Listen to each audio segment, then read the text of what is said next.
personally, female founders is a very, very large part of my life. I've been an entrepreneur for over 17 years, just joined Microsoft a couple of years ago. But I very actively promote female founders. We started an organization called Sonda Connect, which is focused on female founders. Everywhere in the world that I go, I make sure that I engage with female founders.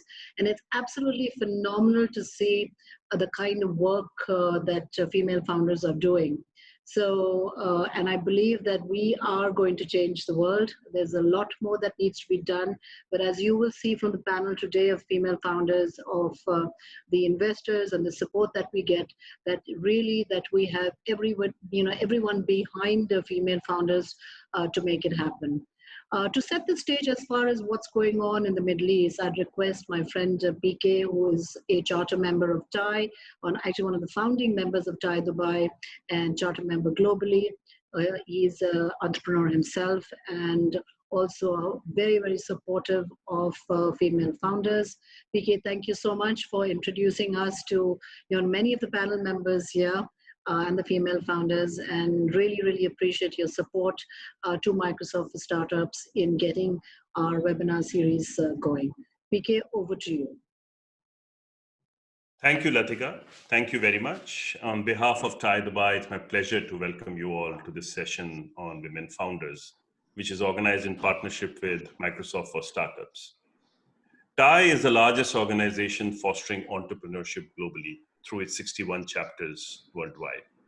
It has a dedicated TiE Women program led by Hema Annamalai, the president of TiE Coimbatore, as a chair, and is ably supported by Dharti Desai, vice president of TiE in New York, as the vice chair, with dedicated sections in various TiE chapters around the world, including Dubai, which is the Middle East chapter.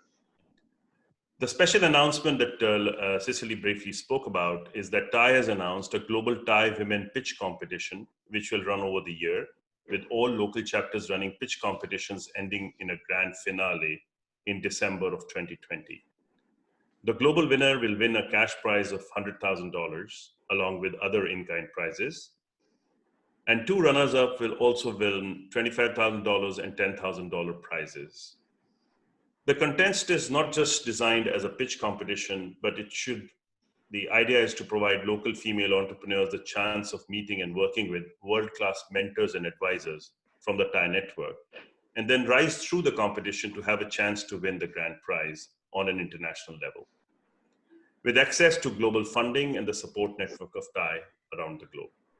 So I would request all those interested in the TiE Global Pitch Competition to click the register your interest button on the TiE Women site, which is women.tie.org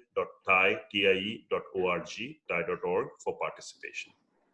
We look forward to having all you budding women entrepreneurs from MENA competing and winning it for Dubai. Latika, now let's come to today's session. I've been asked to set the stage for our discussion today. MENA startups leveling the playing field. And we're going to talk about the struggles, challenges, and surely about the opportunities that face female founders, or conversely, what female founders face in their entrepreneurial journey. Well, it's not easy being a founder anyway, or an entrepreneur. And then if you're a woman, the going can be tougher, far tougher. And it may be difficult for us men to understand that well enough, because the wearer knows where the shoe bites. There are a lot of areas where women face invisible hurdles. And I call them invisible because we as men probably can't even see them. From expectation overload to patriarchal societal norms, from juggling multiple roles to judgmental environment, female founders are probably fighting far more battles at the same time than their male counterparts. But I have a lot of hope. Hope because, for one, we are having this conversation. Solving an issue begins with accepting it. Two, we are in the UAE. UAE has one of the highest ratio of women in the workplace. So some hurdles have been recognized here, and the playing field is beginning to be leveled. And we have begun to see, and I'm very happy to say that, women founders are beginning to emphatically announce their presence and their role in creating visible and recognized ventures. And we have some of the most impactful female startup founders on the panel today. Every one of them is a great story and a great role model to follow. And everyone with their own story of how they leveled their own playing field to succeed, despite the challenges and struggles, to create enterprises of value is exactly the reason why we want to hear from them today. And what we, especially the men, need to do is to acknowledge the unevenness of the playing field, add empathy and acceptance that the founder on the other end may be facing far bigger struggles than we can possibly see. Empathy, support, and most importantly, being mindful of the challenges a founder faces will help making the playing field a better place to play in. Please join me in welcoming an illustrious lot. Some of them I've had the pleasure and privilege of knowing for a while, from their time of struggle to their success today. Latika, Ambareen, Mashal, Ifat, Vera, all of you are winners. And we are waiting to hear your stories with all the challenges, the wins, and also our failures of what we as the ecosystem could have or still can do better. Welcome. Let's have some great conversation. Over to you, Latika.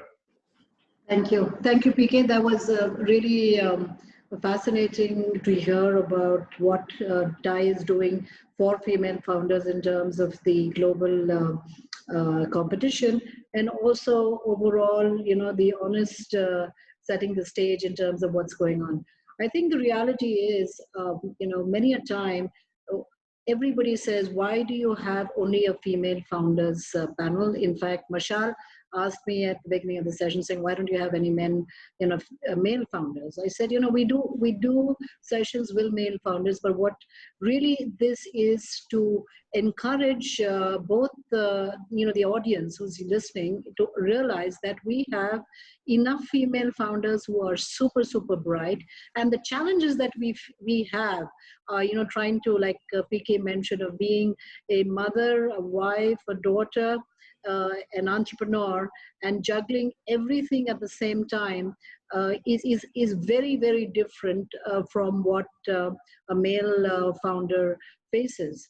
I remember, a couple of my startups where I had male founders, and they didn't need to, rush from a meeting to take their kids to swimming lessons or piano lessons, and then come back, feed them, put them to bed, and then again get on calls, right? They didn't quite understand it initially, but over a period of time realized that truly we were not doing one or two roles, we were doing several roles. So thank you for setting the stage on that.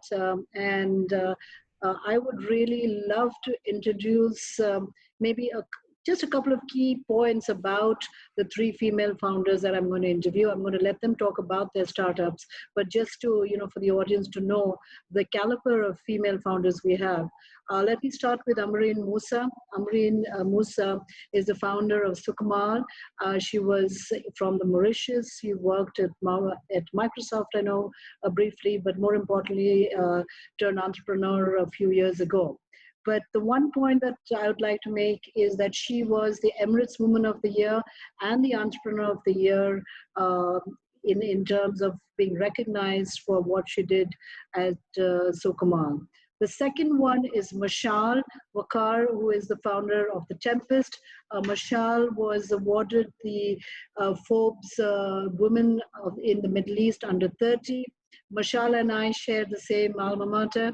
She went to the Rochester Institute of Technology, RIT.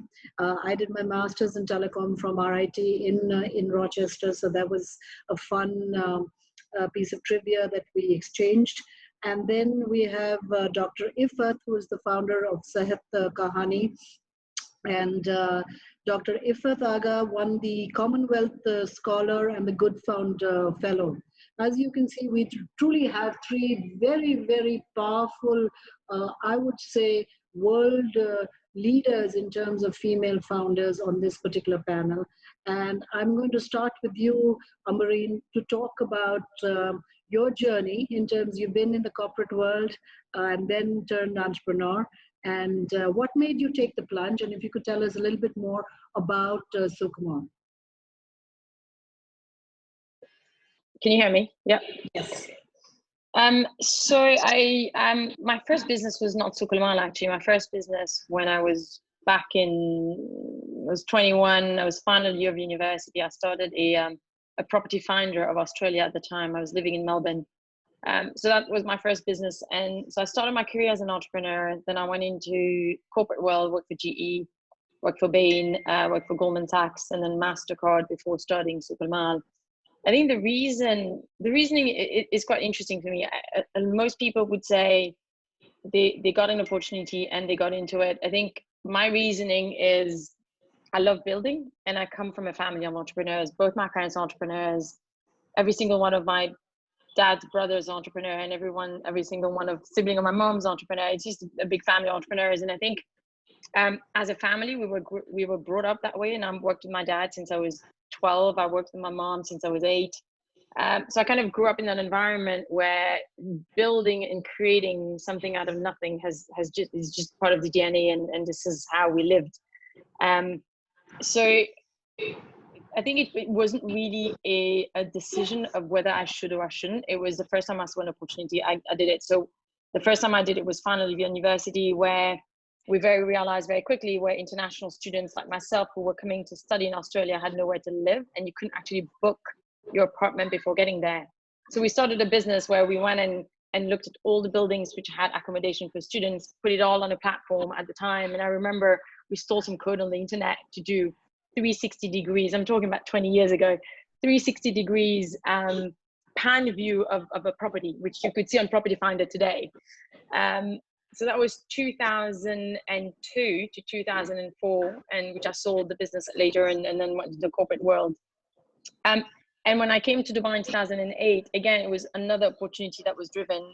I came in and I saw there was 50 different banks, and I was looking for a credit card, a mortgage, a car loan, a bank account to start with when I landed here. And it was incredibly difficult. The opaqueness of the market was quite insane. And I couldn't understand when you have around 450 credit cards and there was not a single site comparing it. So it was consistently opportunity driven, but it was never a decision of whether I do it or not. It was there. There was a reason. There was a problem that I could solve, and I was from a tech background, so it was something I could physically do it myself and build it. So I would say a combination of just being brought up in it and being in that habit of seeing opportunities and trying to solve it, and the love of creating and building.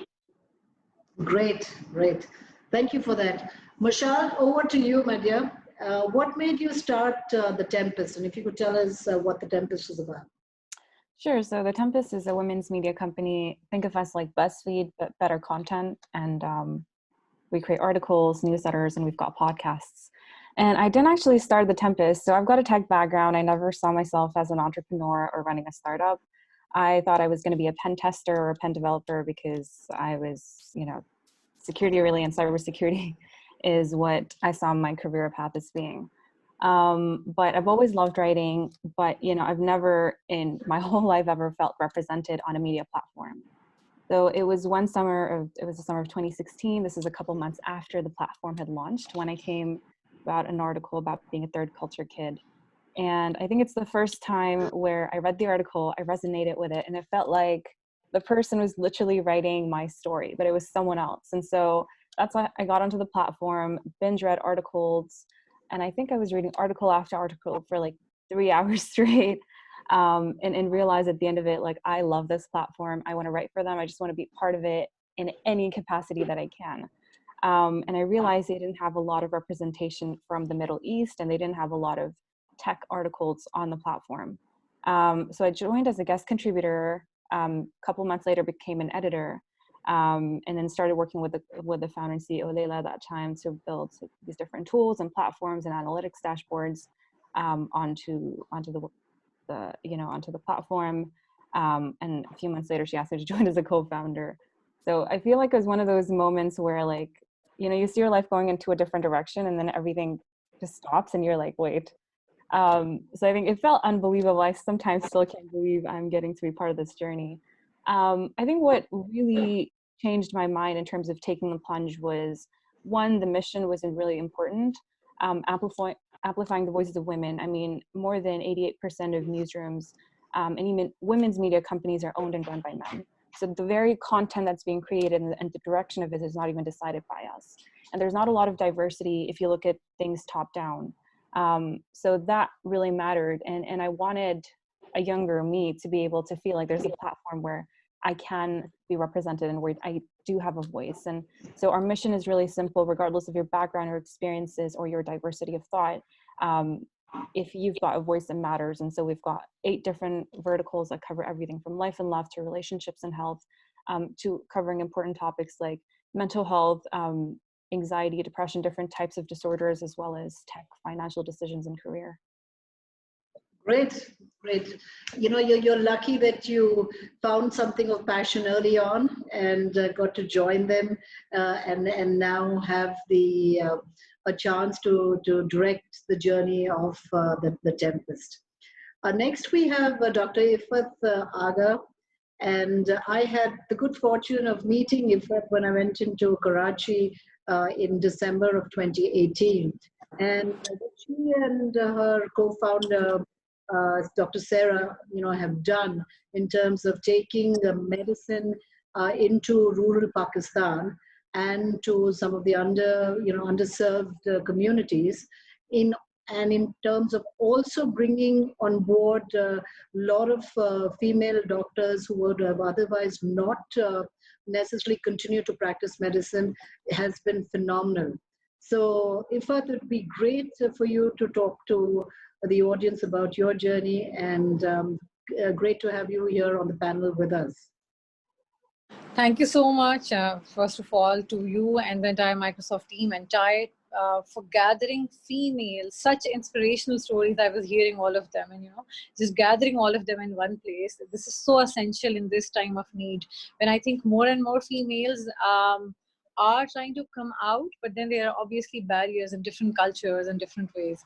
So I am a medical doctor by profession, and in Pakistan, it's very interesting that, and I think in many South Asian countries, this has been prevalent for a couple of decades, that when you're growing up as a girl, there are few professions that seem suitable for women, and medicine is one of them. So ideally, parents expect you to become a doctor, and when you are growing up and you are full of energy and you are stepping out, hoping to save lives, and then one day what happens with most women is that they get married, and they fall back in the circle of raising children and raising a family with hardly any support from the existing family or from the surroundings or even the society in general, and they end up becoming what we in Pakistan call is doctor brides.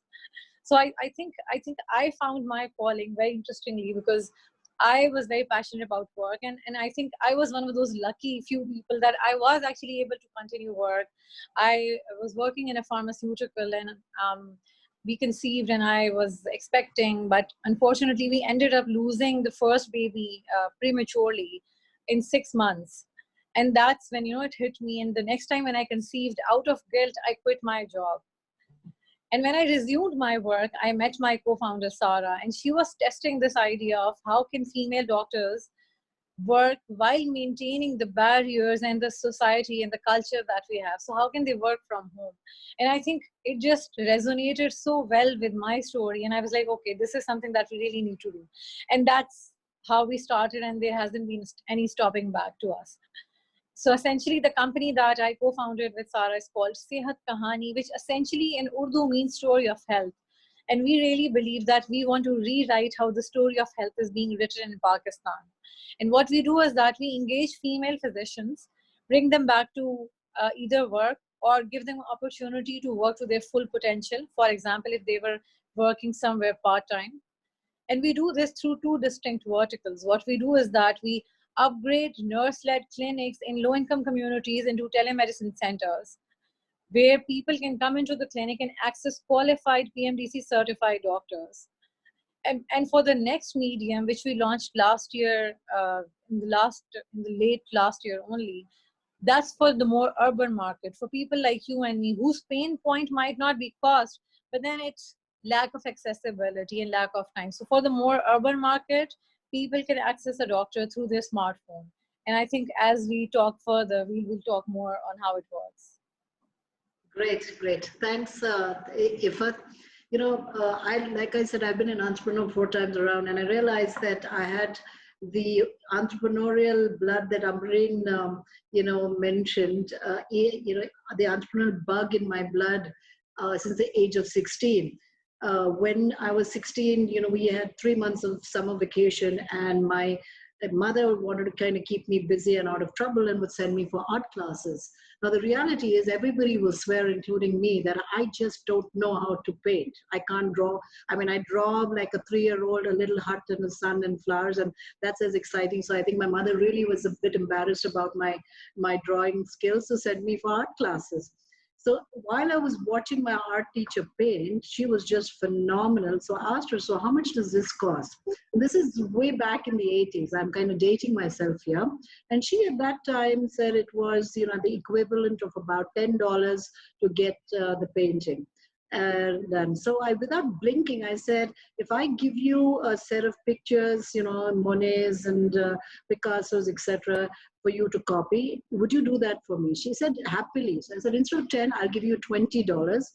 I found someone who would frame it for $10. So it was, the cost of $30. And then I went and sold it to friends and family for about $150. So that summer, it took my mother to catch on for for a few weeks, because she would wonder why someone who didn't know how to paint, who didn't like how to paint, was sitting in art classes all day, because I was just watching myself, the counter go cha-ching, cha-ching, because I had got commissions for getting art paintings, right? So ever since then, I realized that I love being an entrepreneur. I love kind of watching the hustle of being an entrepreneur and going through that. So I was in corporate America for a few years. My background is in telecom, and I was part of I was at Northern Telecom, Nortel, building out at that time intelligence switches, and then moved to a very heavily funded startup called Rolera, which was really the cloud ahead of its time. Our claim to fame was that we had 300 million in funding, which we burned in 1 year. So, it was $1 million spend a day. And anyways, like I said, 9/11 happened, the dot-com crash happened. And so then I was out and I decided to go out completely on my own. And then for 17 years, I've had, multiple gigs. And as part of being an entrepreneur, I've seen all, aspects of it. I have built a company. I've raised venture capital funding way back in 2003. There was $4 million. At that time, there wasn't a Series A, B, mezzanine, pre-seed A, all the different rounds that you have today. It was, you went to the business plan, you convinced VCs, you went through at least, I remember, 20, 30 VCs whom you met, and then you raised money. But it was a very, very interesting time, because there was me, and then there were two male co-founders along with me, and they would kind of look at me, initially a bit wary as to was I in there for serious or not. And so I would, so raising funds has never really been easy for anyone. And I would definitely say it is not easy for female founders. I've seen that, and that's why I started Sonda Connect. So, let me check with our panel here as to what their experience has been in terms of raising funds, right? It's like I said, it's not easy, not that it's easy for male counterparts, but male founders have a network. There definitely is a bias. It would be wrong to say that there is no bias. So Amreen, it would be great to understand if, you've raised funding, what has your journey been? And if you haven't, why haven't you?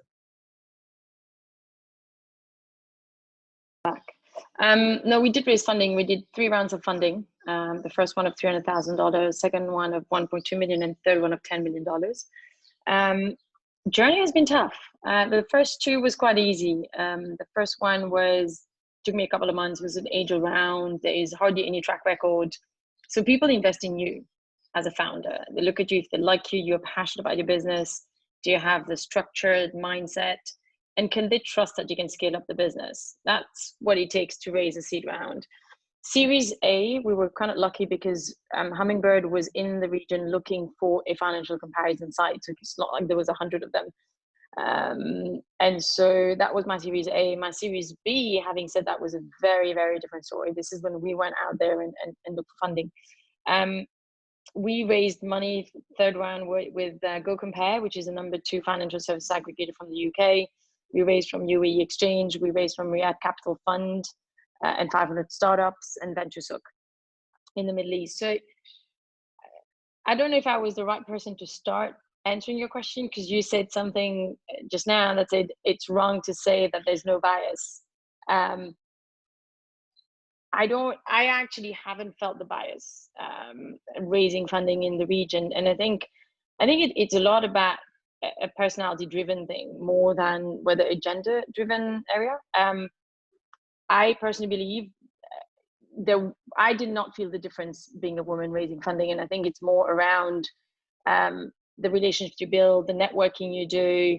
And I think it's a cultural thing as well, is, culturally, a lot of women would say, well, I can't go out at 10 o'clock at night to hang out with investors. And that's completely understandable. Although I do come from that kind of culture back home, I'm not back home anymore. So I do come from the typical South Asian background where, women get married at 18, you have kids, and that's success.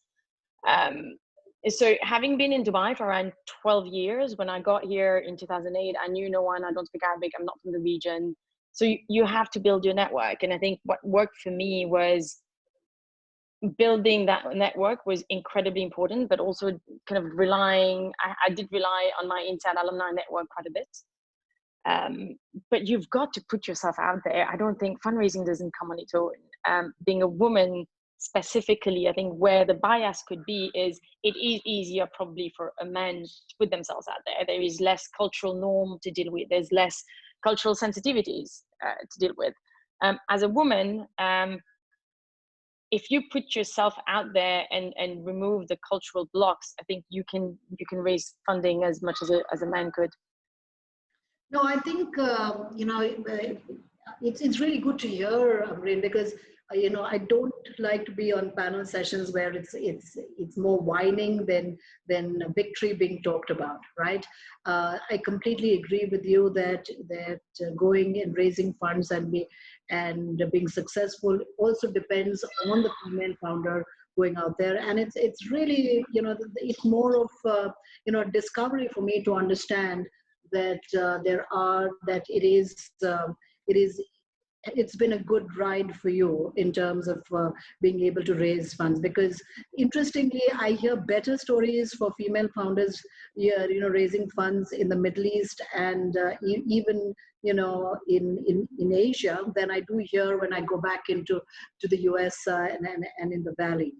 But so if I can add something here, that having said, as a woman, and it's a woman panel, so I'm going to allow myself to say this, is I think it's also down to you to decide what you want and how you want to position yourself. To be completely honest, I have been asked to go to someone's house at some 9 o'clock at night to discuss fundraising. And I decided, no, I'm not going to do that. If you want to meet me for fundraise, then I'm meeting you at a hotel, in a public place, or in a coffee shop, and we can have coffee at 5 p.m.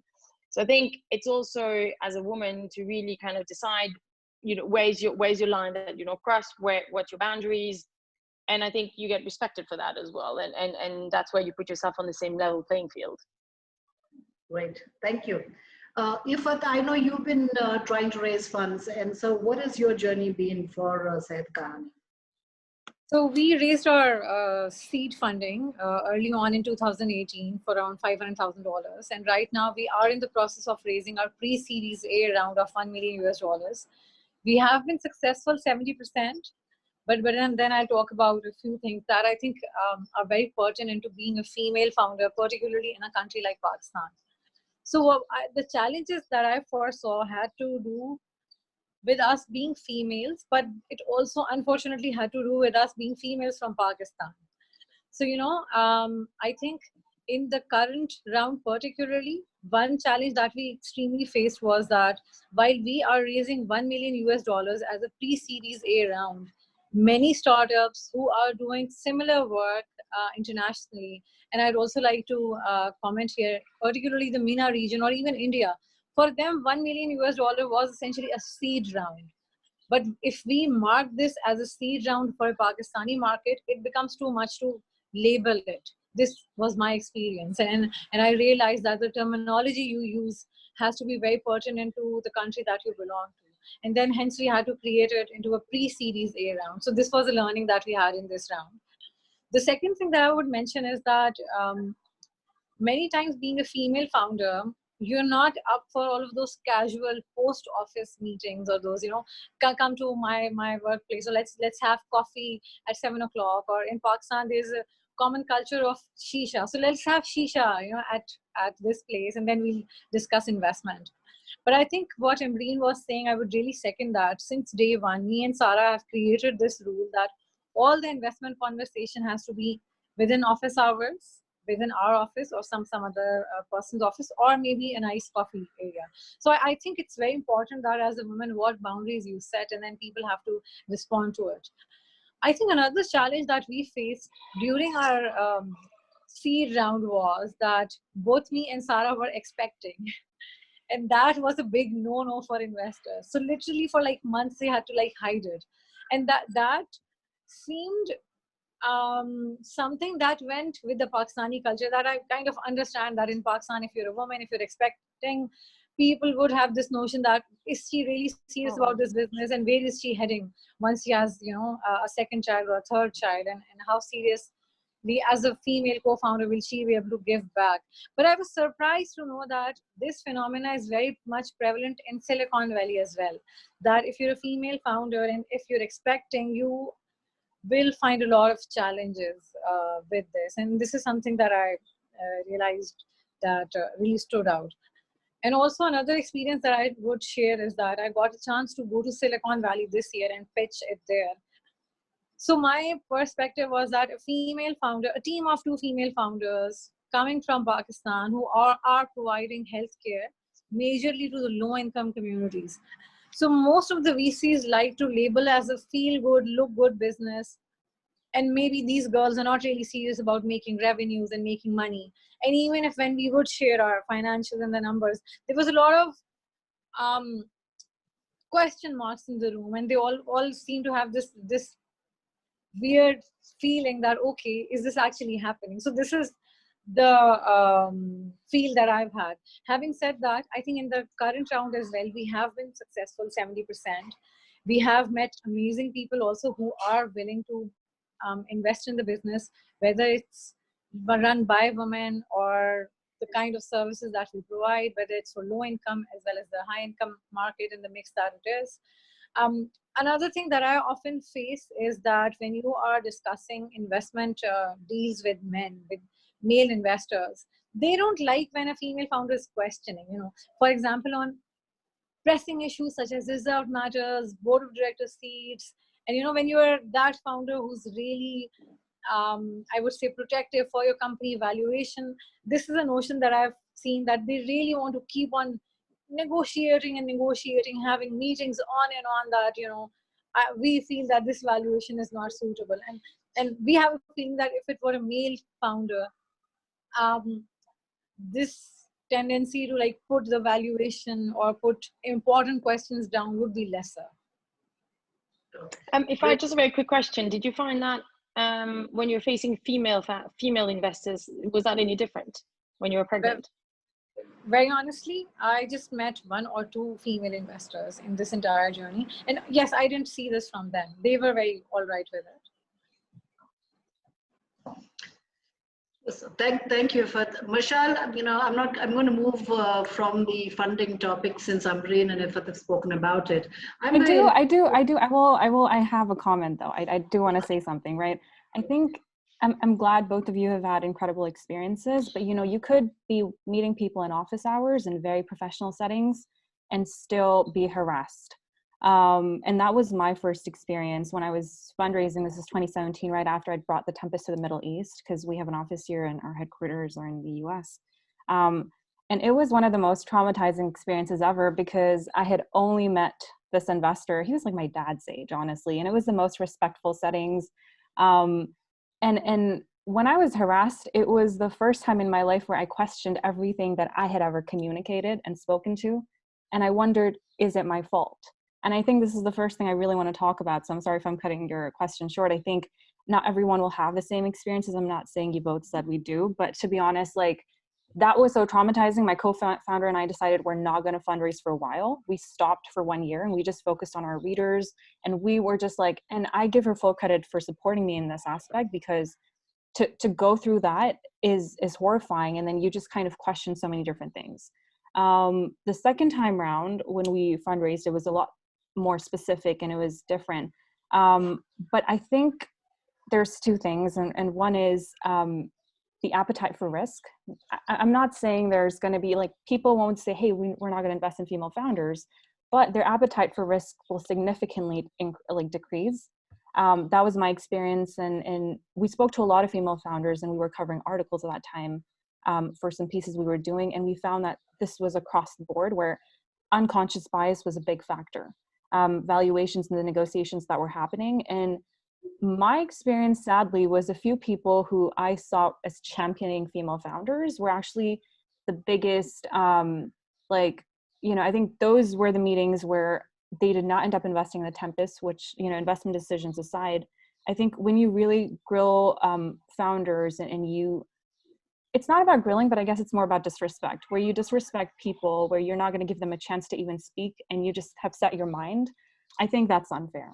And I did experience that the second time we were fundraising. Thankfully, we closed it and we were very particular about who we wanted on board. But, I feel like I've seen similar experiences in a lot of different founders here in the region. Which might be a little bit of a different experience, but yeah. No, so thank you for that input, because I didn't mean to not ask you. I had a bunch of questions, but I'm just keeping an eye, on the clock. Clearly, I think it's a mixed bag of reactions that I find whenever I talk to female founders globally in terms of their journey in terms of raising funds. We really have a fantastic panel that Roberto is going to be speaking to. So I'm going to come back to the female founders at the end, based on the questions that we get from the audience. Mashal, Ambereen, and Ifat, thank you so much for your inputs. I'm going to, pass the baton on to Roberto, and he's going to be moderating the next panel. Cool. Thank you, Latika, Marine, Mashal, Ifat. Awesome learnings, great conversation. And it's also great to see such a great participation today from the audience. We love that. I'm Roberto Croce. I'm Managing Director for Microsoft for Startups in Latika's team here in the Middle East. I've been working in this region for almost 10 years now. Personally love the diversity in culture that we have represented here across different countries and different ways of thinking and doing things. So please let me introduce first our awesome ecosystem panel today.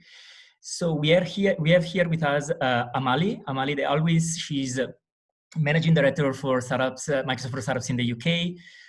Prior to this, she was CEO of Code First Girls, a multi-award winning training company focused on increasing diversity in tech. And outside of the day job, Amali is board member of Ada National College for Digital Skills, on the D&I board at the Institute of Coding, on advisory board member and at the Founders Academy, and was a founding member at Tech Talent Charter. Welcome Amali, thanks for joining. We also have the honor to have His Excellency Dr. Tariq bin Hendi. He's Director General of the Abu Dhabi Investment Office. He has more than 18 years of experience in asset management, private equity, investment banking. Prior to his current position, Tariq held various roles at Emirates NBD, Commercial Bank of Dubai, Mubadala, Citigroup, Dubai Holding, Delta Airlines, UPS. Thank you for joining us today, Dr. Tariq. And finally, we also have Vera Futriansky. She's a very highly experienced innovation and ecosystem expert with a track record of over 7 years in the venture capital, venture building space. She now advises government and corporates on innovation and impact investing and helps them building thriving ecosystems. She's been with 500 startups before. She's been with Future Foundation, Dubai Future Foundation, Dubai Future Accelerators. Prior to that, she's been founder as well of a German tech startup in MENA. When she was living in Berlin, she ran the global communication for Rocket Internet during the IPO, the largest tech IPO in Germany in a decade. So a great experience. Thank you, Vera, for joining as well. Yeah.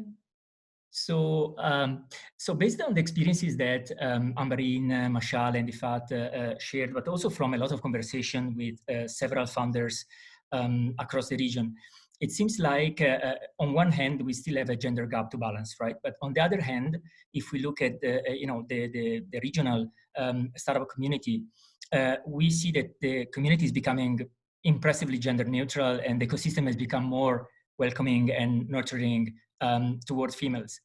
On the gender gap, we have seen some reports that state that the largest gender gap in established business ownership is found in MENA. It's still at over 40%. And the number of women entrepreneurs is still significantly lower than the number of male entrepreneurs in many contexts.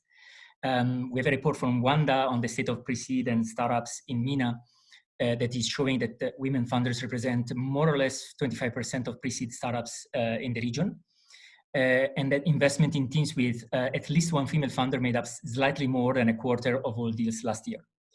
So on the other hand, despite the gender gap, I mean, there are signs that women are becoming more confident to start their own businesses in this region. So I would like to start from you, Vera. You have been in the Middle East ecosystem for quite a long while now. You are, to me, an inspiring example of confidence, empathy, and leadership.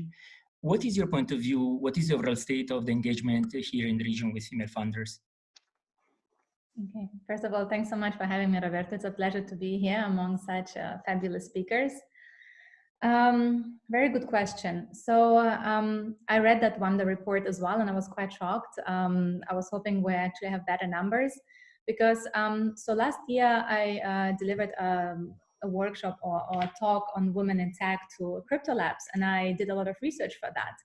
And I found that here in the region, I mean, the women education is at the all-time high, right? We have more women studying STEM degrees here than anywhere in the world, right? So I wonder what happens to this women then afterwards.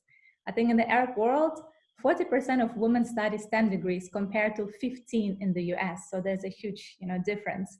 So I wonder, what do we need to create in order for this woman to stay in the tech, world?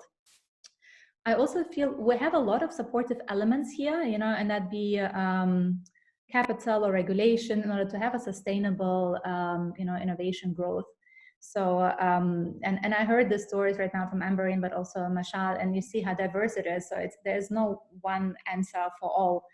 I just feel, so considering we have the STEM education, we have the environment that actually is supportive of women in most of the countries in MENA.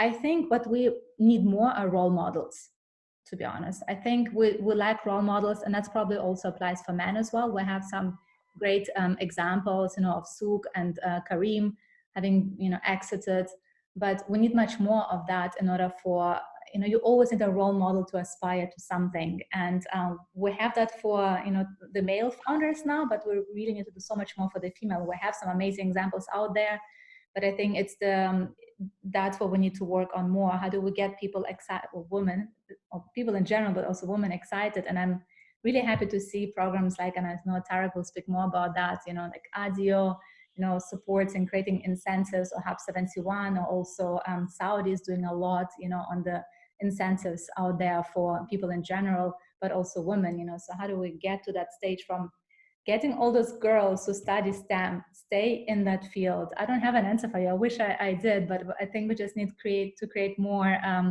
well, first of all, role models, and just opportunities for those young women. And I also was, I was mentoring the E7, which is, it's kind of a program for Emirati girls. And they're all aspiring and they want to create and they have ideas. But then for some reason, it's not being continued. So I feel like we need to think about what can we create in order to keep them there, to keep them inspired, to mentor them towards, getting to a stage where they feel confident about continuing. And thank you, Vera. And as you mentioned, we need more role models. That's why Latika mentioned this before we were discussing if we had to invite also some male founders. But it was also to show that we have role models, and you are all amazing people here today.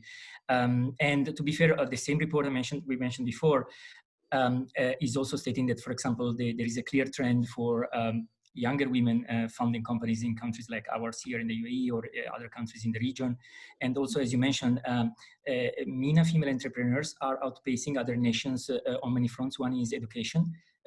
Think about other regions, so this is really cool. When talking about challenges of being a female entrepreneur, work-life balance is one term that gets thrown about a lot in this region, and probably not even only in this region. Personally, there has not been a single event I've been on where I heard a question to a male founder about how he's handling personal life balance. So that's the right time to ask to a male like Dr. Tariq, one question for you. How are you handling your personal life balance? And how do you see that as well in the ecosystem? So I think before I answer that, one thing I do want to say to Ms. Mashal as well as to Dr. Ifat is that it's unfortunate that they had those experiences. No one should be subjected to that type of experience, irrespective of what it is that they are doing. And the sooner we engage more at every level and try to educate everyone, as well as bring people out of certain situations where they may not have the exposure, the sooner that we will hopefully eliminate those types of reactions. So again, or behaviors that some people have. So that's unfortunate. And I think it feeds very well into the question that Roberto just asked, oddly, in terms of work-life balance. I think the way that I look at things is that it is challenging to balance things. Working from home now means working 24/7, right? It's been quite an interesting experience. But I do think that what that does is it allows for us to engage more. And I think that the way that we're going to be able to balance things is for us to find out as much information as possible. So we need to engage with the community, whether it's the entrepreneurs, whether it's the policymakers, whether it's other people, so that eventually we will be able to balance work with life, because we understand and we're catering to the issues that need to be addressed, right? Today, we're just building on that, right? And I have to say the UAE, going all the way back to 1975, with many of the charters that they've signed and the initiatives that they've launched, have always had this intention to balance gender. I feel very privileged to live here, right? I see my sisters have opportunities that they would not have elsewhere, right? And so there is a massive push on the government side to make sure that we do promote women and that we level the playing field. And I think if I go back to something, and I know I'm digressing from your question, Roberto, but these are a couple points I think are really important. Amberine brought up a very important point, and that is how you build the network, right? And I think today, and I'm just seconding what she said, many female entrepreneurs struggle with that access, right? And that is a responsibility that I take on board. And I would like to make sure that when we take this advice, we build platforms to provide that access, so everyone has an equal opportunity and equal chance to be able to access that network of investors, advisors, mentors, the entire ecosystem. We need to be going proactively out to the market and saying, please, here are the problems that we have. Can you solve this for us, right? And so all of that feeds into a very, a not so efficient work-life balance, because we want to fix all these things, which means we're working very hard to get there. And I just want to really open this up to both the panelists as well as to everyone that's attending, is that please continue to share all your suggestions, all of the things that you think that we can do. Abu Dhabi is very, very serious. The UAE is very serious about making sure that everyone has access to the right opportunity, and we will work tirelessly to make sure that that happens. Right? Yeah, we feel blessed of having the experience of living here, and thanks for your point of view, Dr. Tariq. We will get back to you shortly to challenge you a bit more on the government side. Please. But let's bring also Amali into the conversation. Amali, you have done some really amazing work with women in tech in the UK.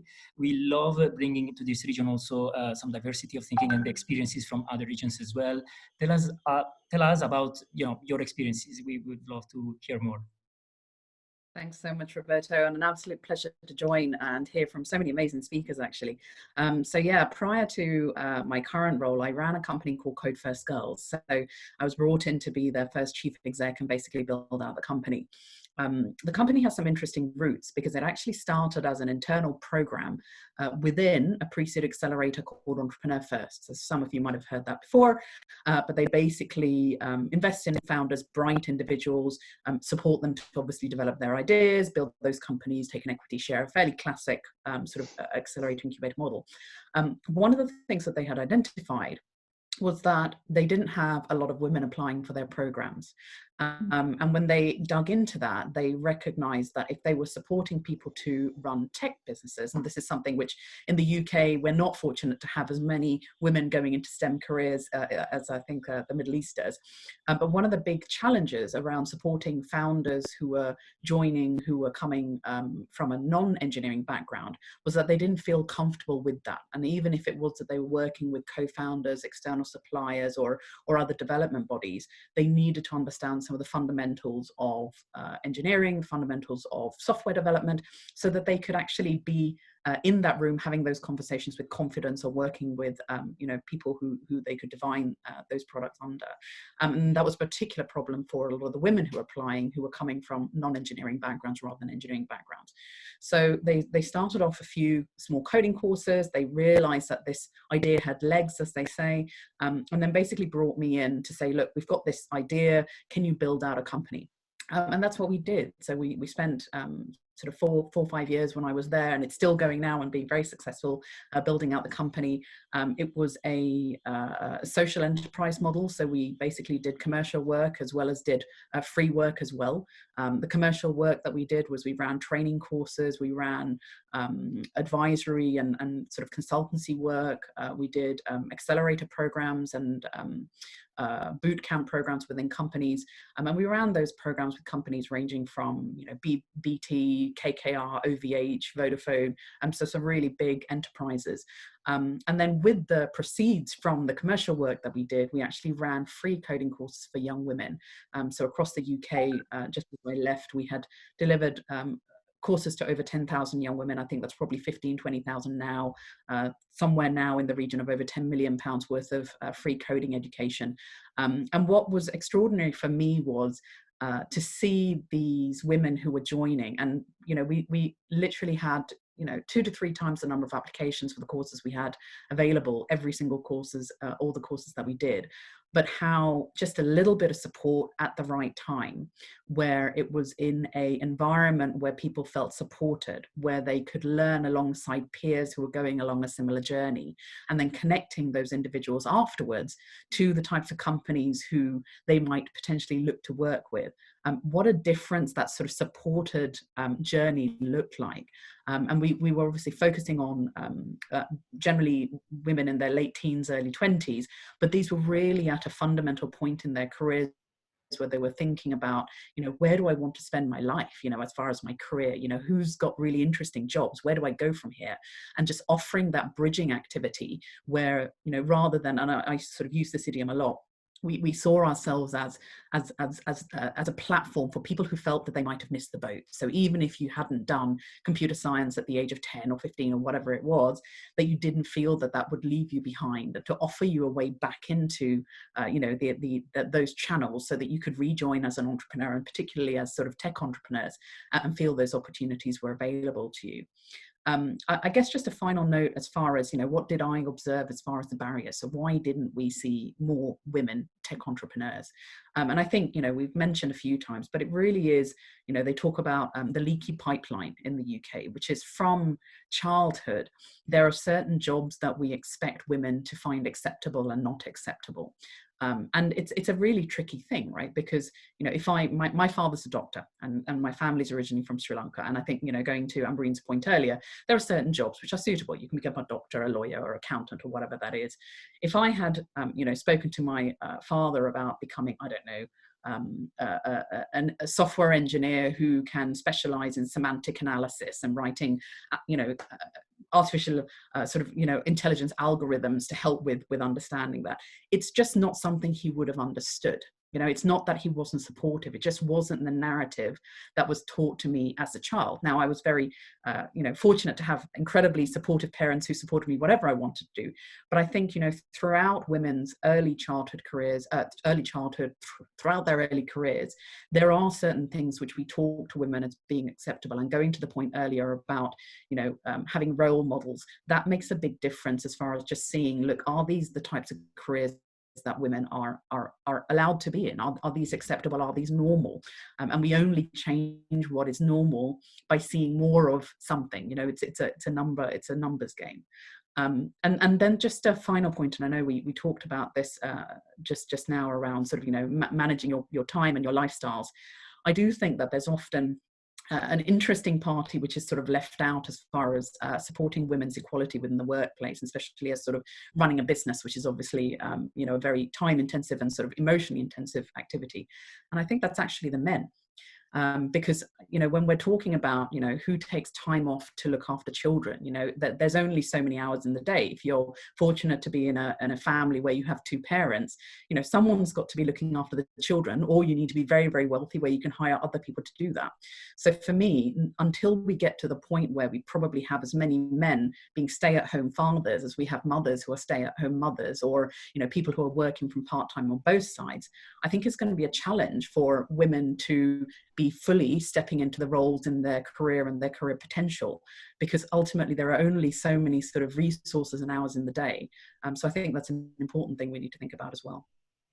Roberto, can I add a point on that? I think actually, Amali, you bring up a really interesting point, right? I think this goes back to culture, right? There are some cultures where for women and men, you go back to that argument about you need to be a banker, you need to be a doctor, or you're a disappointment, right? And so I think that narrative has to change. But more importantly, across cultures, the real narrative that needs to change is that there is never a question about whether a man should or should not pursue a career. But there is always that additional question that's posed to women, right? Do you want to work or do you want to stay at home? And that's where the baseline needs to change. That question should not be a question, right? That is a choice that everybody gets to make, irrespective of gender, right? And I think that's where education, that's where feedback that we can receive so that we can help make sure that we change that narrative going all the way down into early years of schooling, right? That has to change. Women should not be asked that question in terms of, should you pursue or do you want to be a stay-at-home or a good mother? So you can do all of it, right? It's just about balance and making sure that the right tools are in place. So I agree with all the points that you raised. So I just thought I wanted to highlight that because I think it's important that we change that conversation, where we start with that conversation. Absolutely, you both are right, and thanks for thanks for sharing your experience and your point of view. It resonates with my experience as well. I mean, I've been probably lucky to work in my previous job in another equally awesome corporation where, when I became father a couple of times, I was able to take parental leave, right? So I was able to stay home and dedicate help and be home and enjoy also the time with the kids. And I totally agree with you, Amali. Also, it's a matter of it's those situations when the family interferes as well and says to the mom, you are a mom, you are a wife, we will have to have you home. And whereas if it is the father or the man, they say, oh, go get it. It's your job and you should go. And that's a cultural thing, right? Roberto, I think 100% agree with Amali and Tarek. And hopefully with this new situation that we're actually doing homeschooling and learning from home, that will give girls more opportunities as well, because you are educating both of them. So hopefully there's a silver lining in this, because I think it's not just about having a career later on, it's having an education prior to even having a career that so many girls actually lack and don't have access to. So I think that's super important. Another point I wanted also to make, if I may, actually to Tarek, when he spoke about women in the Middle East, and I 100% agree, having worked in the private sector, but also in the public sector, and especially in the government. I mean, I think this is also one of the narratives we need to change to the outside world. People have a certain cliche about women in the Middle East, and that has to change 100%. And I'm not even Arab myself, but I see that whenever I go back to Europe, that there are so many cliches. And I've seen so many, I think Arab women have just endured so much, and that they develop this patience, resilience, empathy that's so needed to build a startup, right? Or build any business really. And I think we need to change that. And another one that I wanted to add, another narrative would need to change, is the stigma we have around failure here, you know. So it's, I think 90% of startups fail, right, in the US or, you know, globally. But here, it's we have this culture of losing face when you fail, right? So I'm really happy to see entrepreneurs who started talking about that they have failed before, right? We all make mistakes, we fail, but we just kind of, we used not to talk about it. But I'm really happy to see how it opens up and people talk about it openly, because it's only, I mean, you learn from that. And it's the learnings that are important from it, you know, and be it for men or women, it's totally fine to fail. You know, the startup I built doesn't exist anymore, but it's okay. You know, it was the learning that I did through this. It was an amazing experience. But I think that that's really important. And last but not least, Amalie, to your point, and I think some of the listeners are probably not from the Middle East, I wanted to point out that there's also a program that was built by the UAE government, in fact, by the Dubai Future Foundation, called 10 Million Arab Coders, which also offered free coding education to the whole MENA region. So I think that's interesting. I'm sure it's still ongoing. We worked on that when I was there, and it was brilliant because it would allow, you know, people to learn coding for free. Great. Yeah, absolutely. We need more of that. Absolutely. And it's great that the government invested into that here for sure. You touched one of the biggest thing that I have here in this region is the culture of failure, which comes also with the mindset of, you know, keep learning all the time from the different situations, and also confidence and the mindset. So this is it resonates a lot with, I guess, with the audience that is attending today. I think I had a question on the financing part, but I think we touched base that before. So I would love to then go back to the previous point to challenge a little bit more Dr. Tariq on the government side. The Organization for Economic Cooperation and Development said that MENA is losing an estimated $500-something billion a year due to the legal and social barriers that exist around women's access to jobs and careers. At the same time, analysis shows that if women and men participated equally as entrepreneurs, global GDP could rise by approximately 3 to 6%, boosting the global economy to, you know, more trillions of dollars. So the question, starting from Dr. Tariq, as you work with the Abu Dhabi government, are there any programs beyond what we discussed so far that have been implemented to support female founders? So I'll try to answer the question in two parts. One is, I think that our leadership recognized a very long time ago why we need women to be involved in more than just raising a family, right? In more than support. Women are the anchor, right? You raise, if you go back to traditional approaches, right? You raise the next generation, right? How can you prepare the next generation if you're not given the opportunity yourself to go out and do things, right? So I think our leadership identified a very long time ago the importance of women being involved, right? Now we have various programs across the UAE at a federal level, as well as in Abu Dhabi, whether it be funding, whether it be policy, whether it be the Department of Economic Development in Abu Dhabi having these various committees and panels for women to come in and really voice their concerns and raise the issues that need to be addressed, so that we can then raise that to leadership and have things change, right? You have ADGM launched an initiative in October around women and their involvement in the private sector, and how it is that we can improve the employment prospects, as well as the ability to go out and do different things across different sectors. But I think if we take this back and we actually look at the way that we have to approach this again, and this is where I started with the first point, was that we are not going to have all of the answers if we don't get the feedback. Sometimes we don't even know the questions, right? You need to have that constant engagement with the community that lives there. And we're very blessed that we have 200 nationalities that live in the UAE, that is very dynamic, that we're learning off one another, that none of these programs are geared just to one nationality. These programs are open to everyone that wants to build something in the UAE. I can tell you in Abu Dhabi, we really focus on making sure that everyone has an opportunity. Yes, we do have additional programs for nationals, but that is because we're at a different economic circumstance in some instances, depending on where you come from, and they want to bring that education level up, right?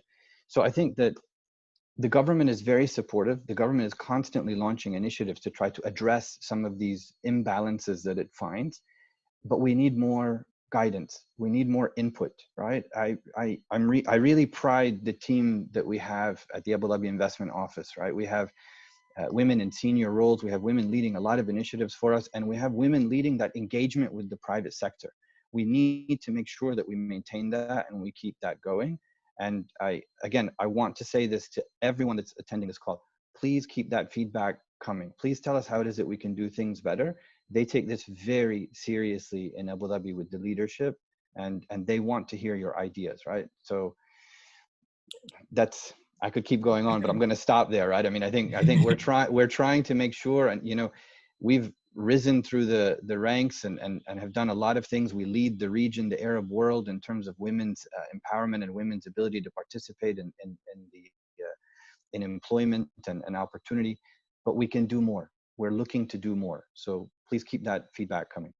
Yeah, we will certainly do that.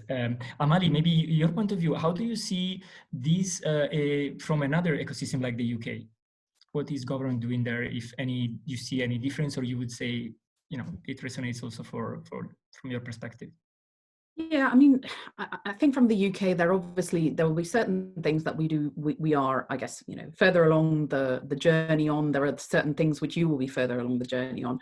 And I think it's important to remember that we are talking about human issues. You know, the role that women have in society isn't something which is just unique to startup ecosystems or even to technology. We're talking about just history and how we work, you know, as society.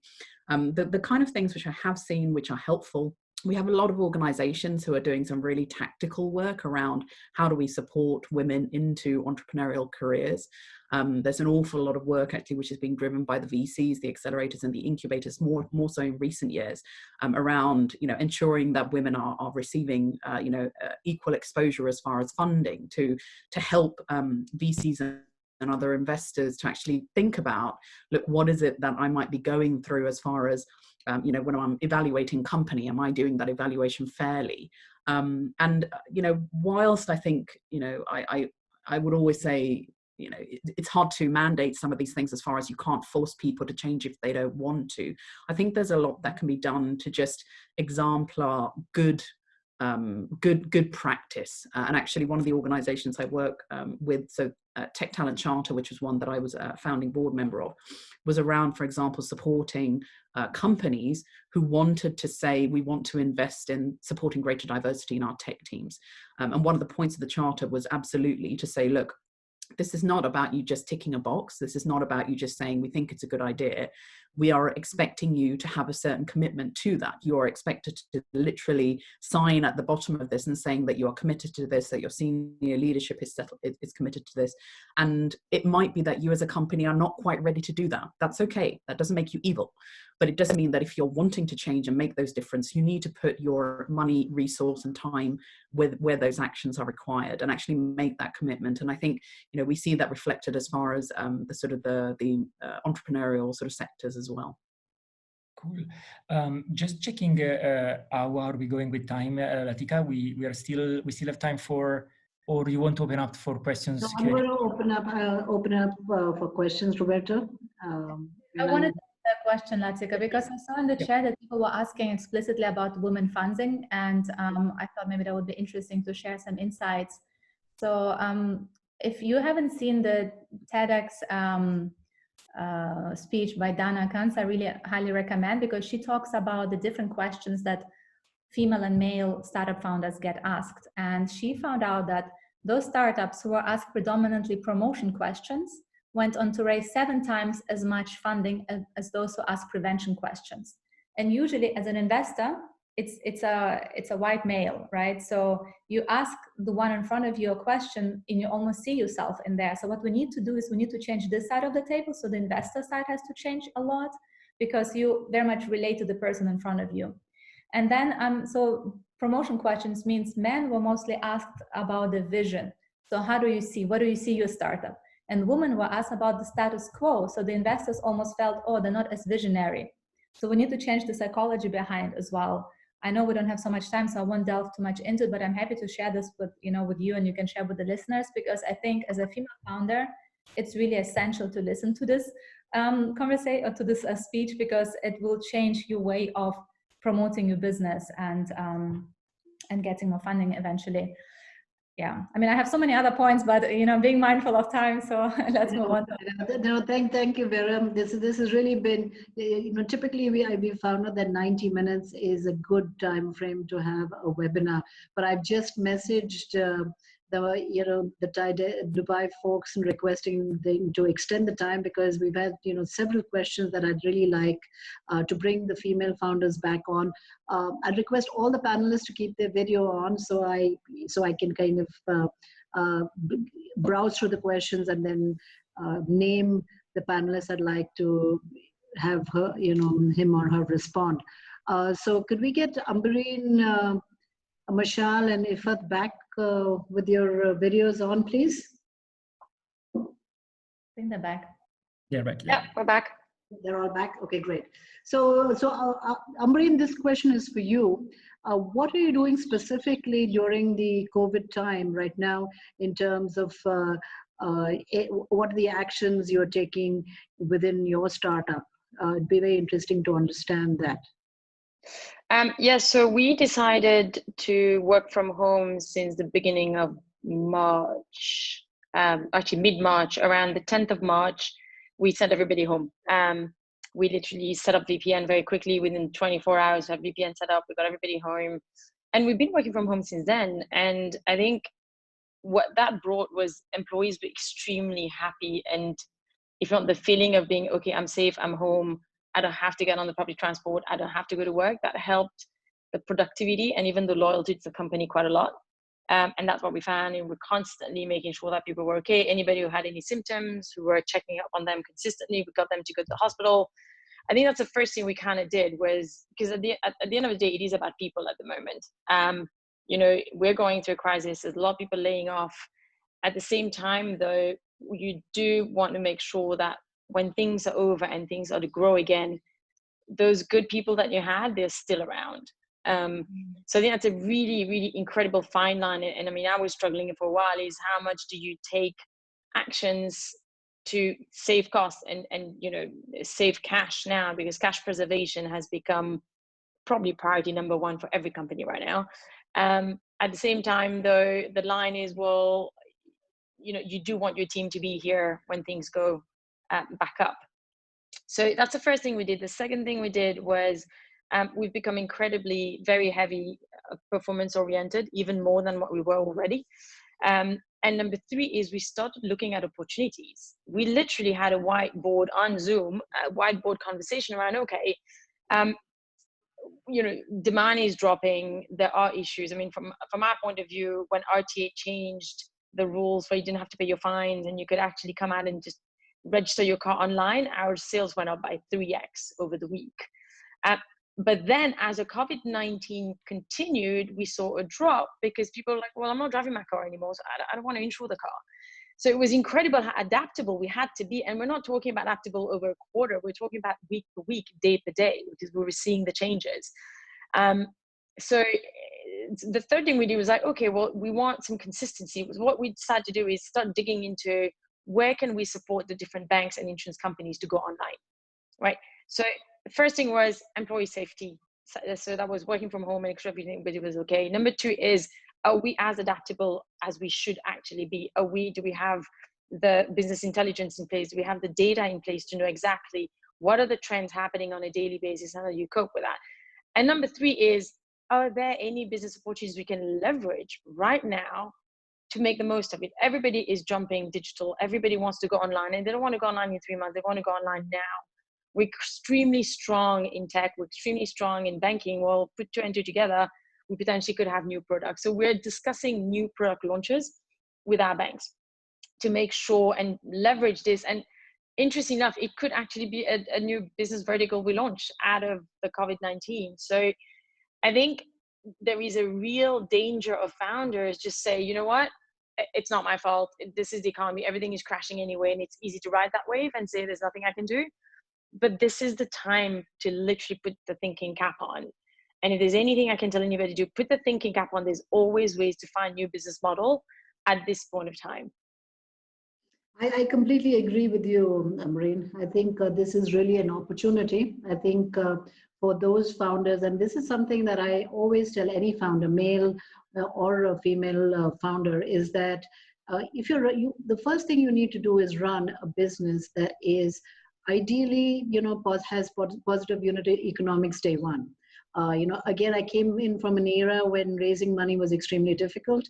And so as a result, I would keep pushing that. So I think that's really the message, to the audience who's listening to, is to say that cash is king. B, get to making your business profitable sooner than later. 3, look at innovation and see how you can actually pivot and use this as an opportunity versus watching and praying, right? That's what the entire world is doing. So you better, like I say, leave the prayers and whining to the rest of the world. As an entrepreneur, get on with it and see how you can really save your company. Dr. Tariq, a question for you, sir. Are there any specific plans focused on female founders that are in the offing that you could share with us, especially in terms of encouraging funding? Because I think it would be really interesting to know what ADIO has, if you are planning. So look, I mean, I think we were set up to really help the entrepreneurial ecosystem, as well as think of it as an FDI office, right, for Abu Dhabi. So we look at, every opportunity, and we're agnostic as to the sector or to the founder, right? For us, it's about the ambition. It's about making sure that it's the right fit.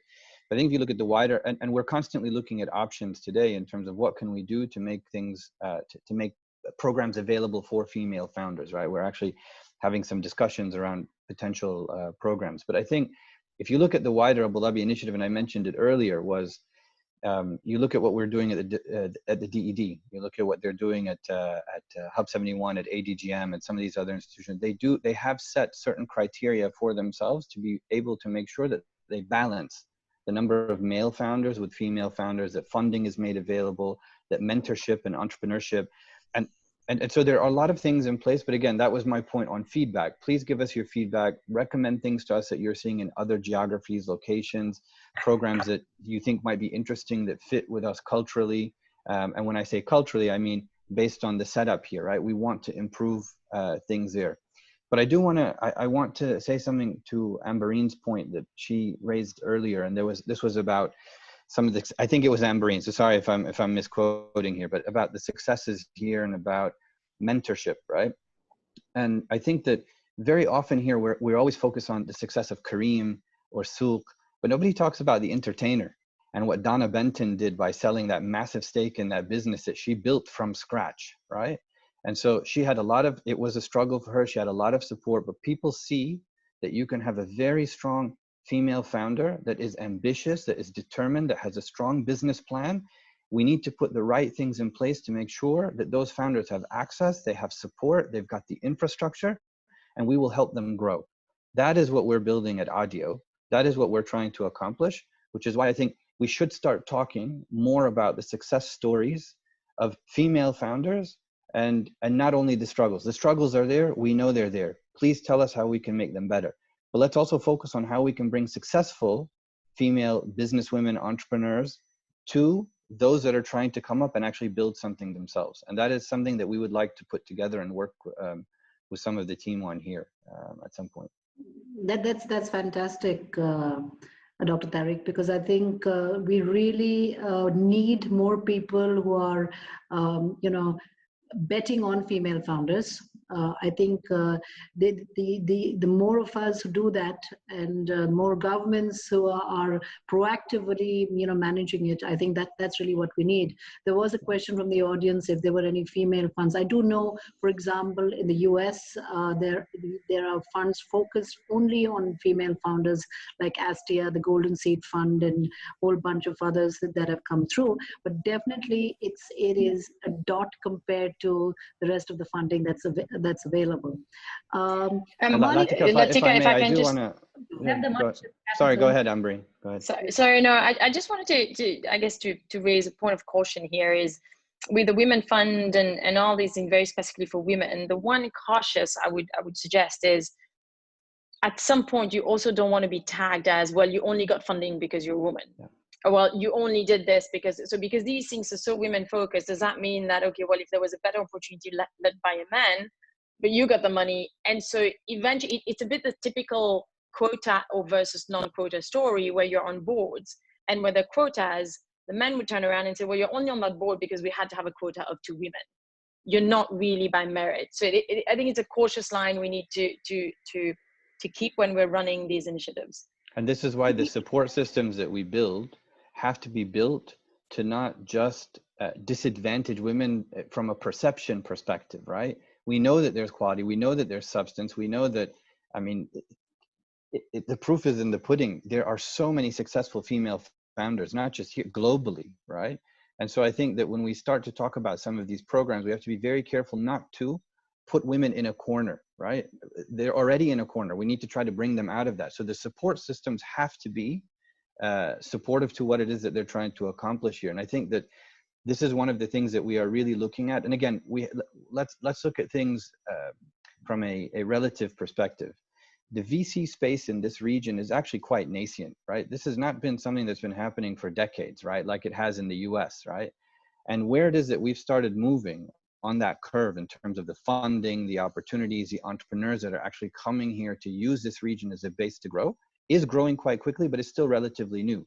So the funding is coming, the programs are coming, but I think where we are on our life cycle versus other jurisdictions in the world, it's very hard to see the difference between kind of the programs that we have versus some of the programs elsewhere. You would think they would be more advanced in terms of making sure that, you know, every segment is catered to, and they're not. And we are really trying to take that lead and make sure that we differentiate ourselves that way. So to Ambereen's point, we have to make sure that these are built to be accretive. They have to make things better, right? On the point of Tarek, I also think we should not be replicating. You know, if you want to build an ecosystem, you need to do it from the ground where you are, considering all the different, you know, be it cultural nuances, etc. So you can't just replicate Silicon Valley and bring it here. So that's really important. Of course, we need to increase more funding, more VCs, and I think the likes of Mubadala, etc., are doing that. They invest in micro VCs right now. But we definitely need to build our own ecosystem here, not just replicate others. That's how you build a healthy, sustainable ecosystem. Thanks, Vera. Amali, this question is for you, my dear. So, you know, what is your opinion? I mean, you were CEO for, you know, women in girls coding in tech, right? What is your opinion in terms of having funds focused on female founders? You've been there, you've seen it in the UK, you know, because in my opinion, you know, the gap is really, really large. So whatever you can do to push that needle forward, one needs to know. But what are your thoughts when you look at UK and Europe, for example? I mean, as a former entrepreneur, I'm not fussy. I don't mind. I wouldn't have minded who would have given me money, as long as they were good people and I felt that there was empathy with my business, that they understood what I was doing and was going to support me. That's what I would be caring about. I do think there are 2 points which kind of come into play, and I think sometimes can be a little bit of a red herring when we have these discussions as well. And one is, who is it that needs to change, right? And we do an awful lot of stuff around supporting women to become better presenters, to you know be you know thinking about how they propose their companies. How do you build more resilient businesses? All of these types of things. We also need to do more about supporting our investment community to make fairer judgments, to have better frameworks of evaluation where they can, you know, actually think about, am I being biased in my approach? And, you know, I know in the UK, certainly there are lots of companies who are doing stuff to address this around hiring. And we know that, you know, that idea of unconscious bias is actually very difficult to change. Even if you do training, it's unconscious, and hence it's a tricky thing. But what they have found successful with is behavioral change. So rather than telling people just don't be biased, actually create, you know, good structured frameworks where you're evaluating fairly. When you're doing evaluations, get people from diverse backgrounds to feed into that, to reduce groupthink in your evaluations. So all of these kind of things I think we can do with the investment community to help them make fairer decisions. And the other thing I think is there is a difference between and I think this was going to a point which was raised earlier. It's not just about being a woman, it's about being a type. of women. And I think that also comes into play around what type of product you're talking about. You know, and I say this as a sort of a human being. When we see something, if we can see ourselves in the people that we are having those discussions with, we can empathize easier, right? So if you're talking about a product which is a quote unquote women's product, and most of the investors that you are talking to are men, in some cases, some of them will be less able to empathize with understanding, do I have a point of expertise here? Do I know what I'm investing in? I don't understand this market. So that's one of the challenges which us not having as many women investors causes, as far as people understanding and willing to go that little bit further to understand something that they don't necessarily have a background in. And so I think, you know, also the aspect of sort of intersectionality, as far as, you know, I come from a fairly middle class background. I went to a red brick, you know, university. I studied engineering to start with.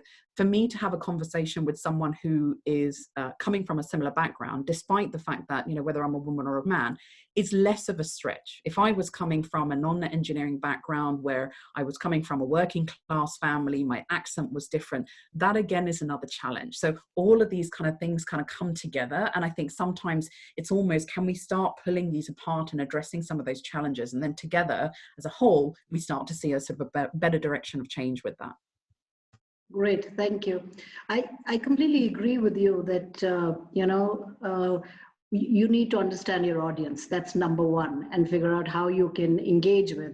And like I tell, you know, and what Ambreen also mentioned early is very, very relevant, right? If you know that you have a great business plan, you're very confident of executing to that business plan, then the ability to go and convince the investors in the room is going to be, you know, that much stronger. All right. And this is, again, it doesn't matter if you're a female founder or a male founder, but that's the reality in terms of what is the strength of your business plan, and are you able to go out there and convince them.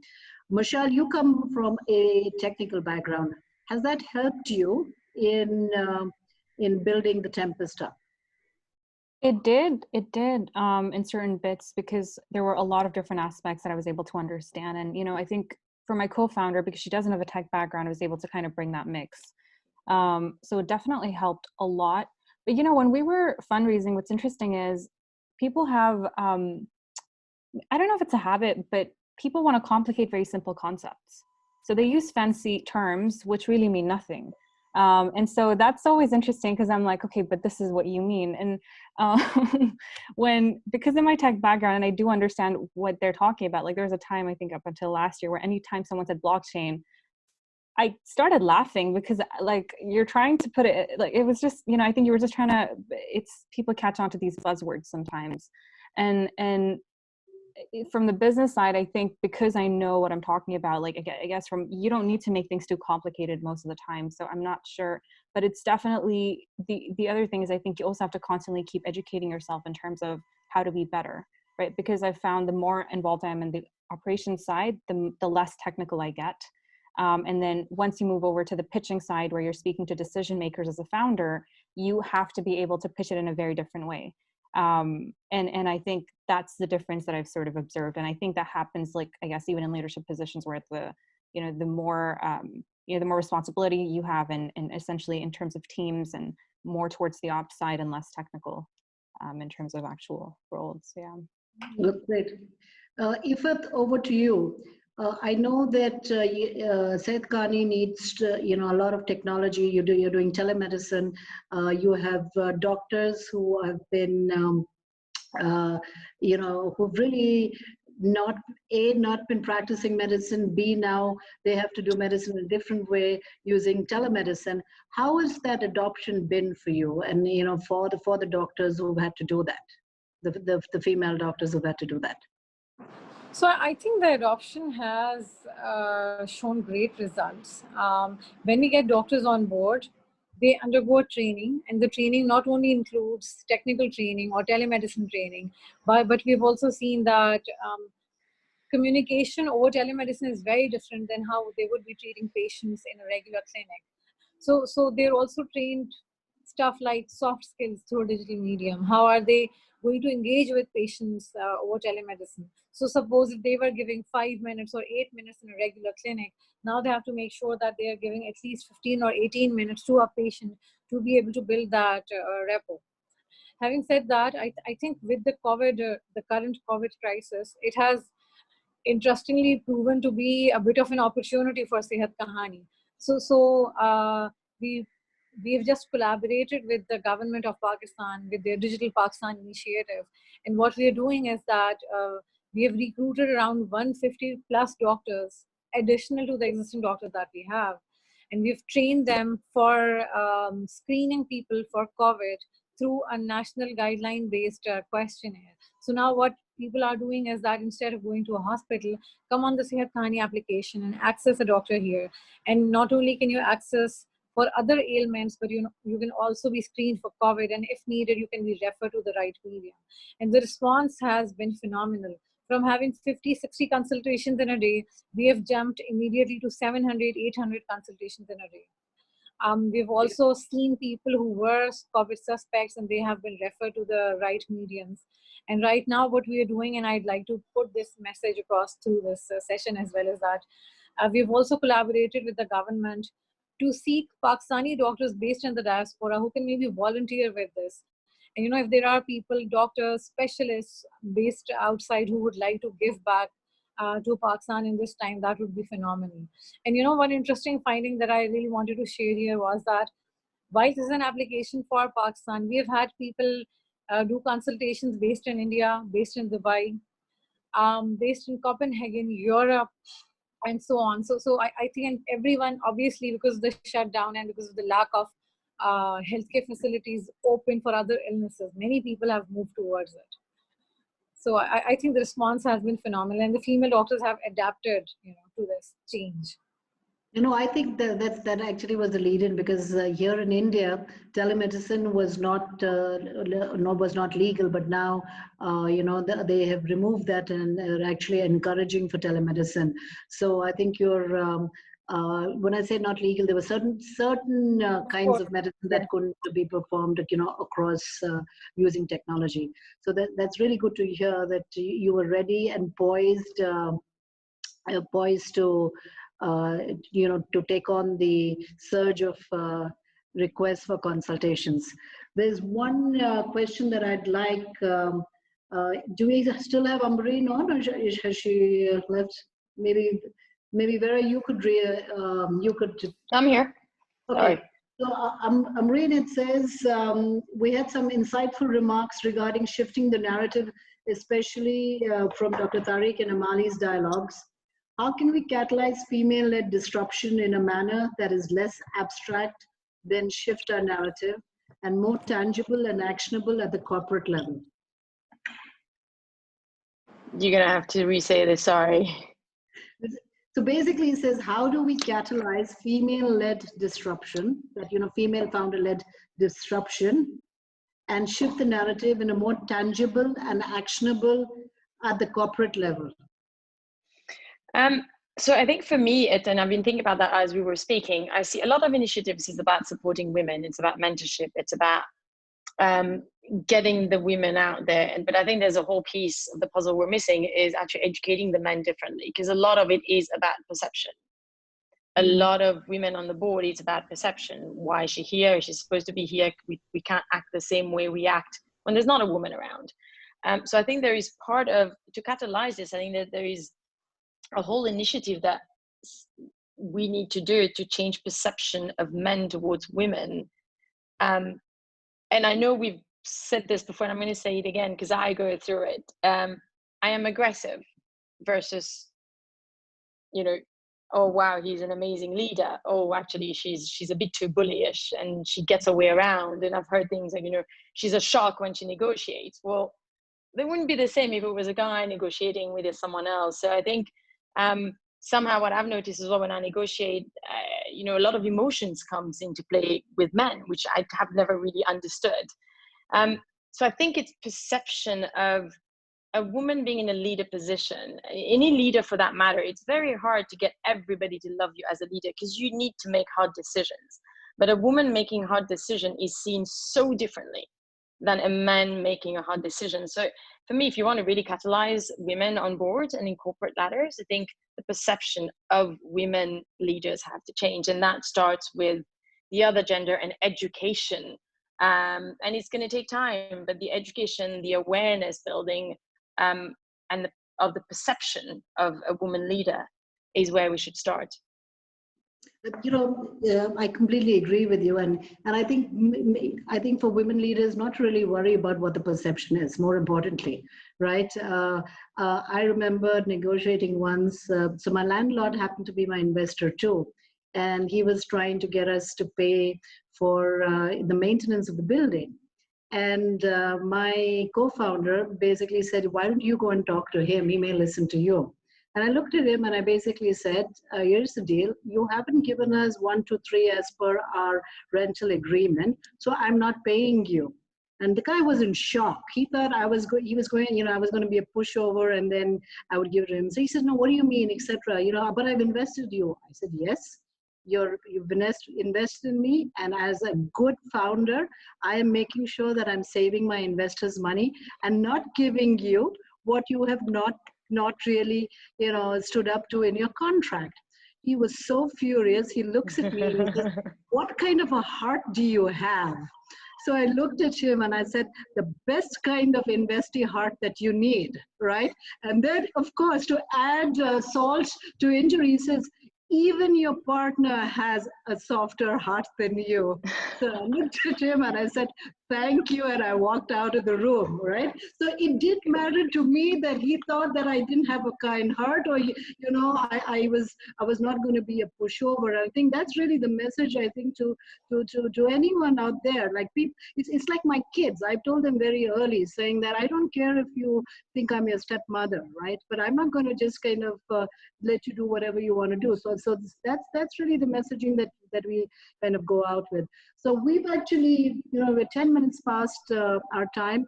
I'm going to ask each one of the panelists to say, and this is completely off the female founder topic, but one thing that you are enjoying most during COVID. Amali, go. Goodness, one thing I'm enjoying. I'm enjoying actually having a bit more space in my life, and I think it's that self-reflection of recognizing what's important, and I think that's sort of a very human part of just saying, actually these are things which in my busy work as working at a company or as an entrepreneur are things I have ignored, and just I think reevaluating what's important. So yeah. Great. PK? Oh, I would be saying the first few days I was enjoying all these sessions. I was so happy that I could work from home, and then I became a zombie. So, so I think the best thing that I'm really enjoying is the amount of access that I have to people who I want to connect to. Seems like everybody has some time to actually answer and do things beyond what we were just too busy. We were living in a busyness world. And I think we've had the time to rethink our priorities and also maybe streamline our life. I think this is a genie which we won't be able to put back in the bag. So I think a lot of us are going to change our lifestyles substantially from what it used to be. So I'm loving that. Excellent. Vera? I must say, I'm enjoying having more time for meditation.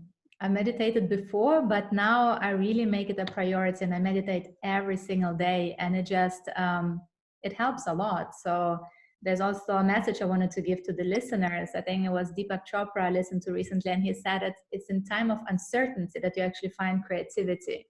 So, maybe all in those uncertain times find creativity in whatever we do, be it building businesses or reorganizing our lives or, starting new projects. So yeah, meditate. Dr. Tariq? I think the satisfaction of knowing that I'm supporting a lot of the local commerce platforms with how much I've been spending is probably one of the things that I take a lot of, no, but I think one of the really interesting things about this working from home aspect is that I think you're learning. I'm getting to experience my colleagues and the system in a very different way than you would when you're just having to sit across from someone constantly, right? There is an element where now you actually have to have a personality and you have to have substance to be able to deliver, when you can't just walk down the hallway and pass the project on to someone else, right? So I think this has been a really interesting learning experience for myself, but as well as my colleagues and partners that we work with. Great. Amreen? I know you asked one, but I'm going to quickly touch on the second one. I don't think as an entrepreneur and as a business owner, I would ever get the opportunity of running a business in a totally locked down world again. And I think the learning experience and the force to be creative, come up with new products for the banks, how to get them digital, and being able to work on a productivity level without seeing a single one of my team is mind-blowing. And I don't think we'll ever have that again. I think as much as this situation is not ideal, it's an incredible experience. I think a lot of us will not get again. And so I'm cherishing it, learning things as I go about how to manage a team completely virtually and keep the productivity level going, keep the motivation going. So that's kind of the professional part. And on the personal level, I am absolutely loving being home. There's no more 6 a.m. wake up, rushing home at 7 o'clock, rushing back at 6 for dinner with the kids, putting them to bed, get back on. It just felt suddenly we just stopped, but then somehow we became more productive. And I'm loving that, both on a personal and professional level. My little 5-year-old told me he hopes COVID never ends. And I thought, oof, that's a hard one. He's like, because you get to be home all day, all night, mommy. So obviously that's really, it's for the kids, honestly, I think it's amazing. They're absolutely loving it. Ifat? Yeah, I think, so spending time with children. So I think, and I was talking to someone the other day and I was like, my 7-year-old will remember this as the best time of her life. That there's no discipline. She doesn't have to sleep on time. She doesn't have to wake up on time. There's no school. There's no homework. And so as a person, even I lack discipline. I think that's what I'm really enjoying at this time. So, there's no provision that I have to sleep early, I have to go to work, or there's this meeting that I have to rush to in time. So I think I'm just loving this, this free falling or this free fluid at this time. Great. Mashal? So we've been a remote team from the start, but I think there's a difference when you're forced to stay home versus when, you have a choice to leave. I guess I'm enjoying, I don't think I've spent as much time with my sister, like in my whole life as I have in the last 2 months. So I've been really enjoying that. And I think after a very long time, I've started writing again. And I think it's just because my whole body clock changed. And honestly, I know we're supposed to say positive things, but the first month was so hard. I felt like I was barely able to do anything. So after going through that to now being able to write and just to be able to think, I guess, because I think I've been in the do sort of mode so often. And, it's been a good time to really just kind of just think. And I've been enjoying that. Roberto? Look, one thing I'm really genuinely enjoying is how a lot of people are rediscovering the pleasure and the beauty of little things or basic things, from just washing your hands, but to help each other. I see a lot of energy, a lot of people that are doing more of that these days. So on that angle, I agree with Amberine on the request of the little ones on if COVID can go on in this sense and see this humanity and these sort of things. I'm really enjoying it. Great. For me personally, I've been since I've been in this role where I cover 15 countries, I've been traveling like a maniac, right? So in fact, 7th of March was my last flight. And I kind of disappeared from most of my friends, and they thought that I had died of a heart attack because I was not on a flight anymore. The truth is that I have absolutely, realized that again, this is the tenacity as an individual, as an entrepreneur, to say you are where you are, and you may as well make the best of the time that you have. So I've actually enjoyed the fact that I can pace myself out. I don't have to worry about the rush that it wasn't that I worried about it. I enjoyed that part of it, but I'm actually also enjoying the time in terms of being able to exercise and most importantly, I think like PK mentioned earlier, the ability to connect with people without having the expectations you're there in person. I think a panel like this would have been very hard to pull off, frankly, if we had to do it in person. Because it's being done virtually, the expectation, there is zero expectation, for an audience to, turn up in terms, and so as a result, getting this phenomenal world-class panel together just in a matter of weeks, which would have typically taken months and months of planning, I think has been the added bonus of being at home. Thank you everyone for your time, the insights for the audience. As you see, we've had an absolutely fabulous set of female founders. We've had Vera, PK, Tariq, and Roberto, and Amali also, another founder who's joined us. I do hope this has been as inspirational and, for all of you as it has been for me personally. It's just amazing. I look forward to meeting you all, hopefully all in person at some point when we can travel. And thank you again, and good luck with all that you all are pursuing. Thank you. Thank you. Thank you, everybody. Bye. Have a good one. Thanks. Bye.